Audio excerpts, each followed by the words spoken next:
जो दिन peak hour रोचे दिन 11 दिन 3टा मध्य खोला आपण विचरण करतु ना सेटा गोटे बड़ जिनस आमर आज मुख्यतः भाव में गत काली केते दिन धरी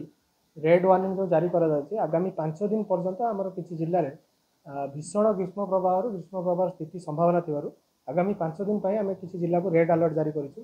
आगामी 24 घंटा पई आमे पाखापाखि 10 जिल्ला को रेड अलर्ट जारी करिछु जेमिति मयूरभंज जाजपुर केउंझर अनुगुल ढेंकानाल बौद्ध सुंदरगढ़ झारसुगुड़ा खोर्धा और कटक ता सहित पाखापाखि 16 जिल्ला रे आमर ऑरेंज अलर्ट रही हिट वेव पाई 2 जिल्ला रे आमर जमिति नवरंगपुर और बरगढ़ रे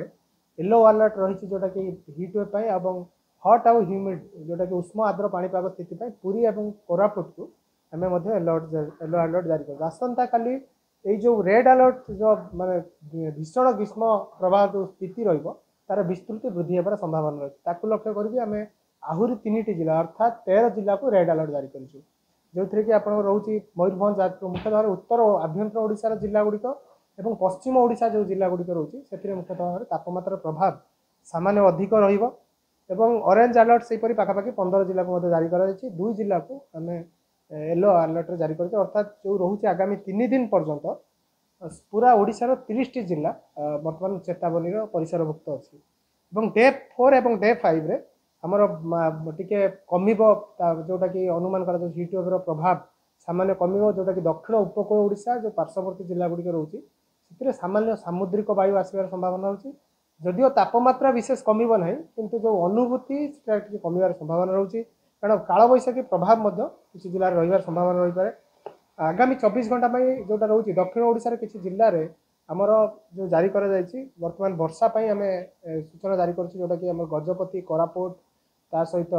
जो रोचे गंजाम रहिला आ कोरापुट ए सब जिला गुड़िक आमर वर्षा संभावना रोची उत्तर ओडिशा रे मध्य मयूरभंज बालेश्वर ये जिला गुड़िक मध्य वर्षा रहिबार संभावना रोची ये जो स्थिति एटा कंटिन्यूअसली वर्तमान आमर 15 तारिख रु आरंभ होई आज होची जोटा कि 27 तारिख अर्थात आमे कहि पारे 13 दिन धरी लगातार भाबे हिट वेव कंडीशन वर्तमान रियलाइज होची आमे जो तथ्य देखुतलु 2010 पर ठारू माने एटा होची सबटु बड़ कंटिन्यूटी स्पेल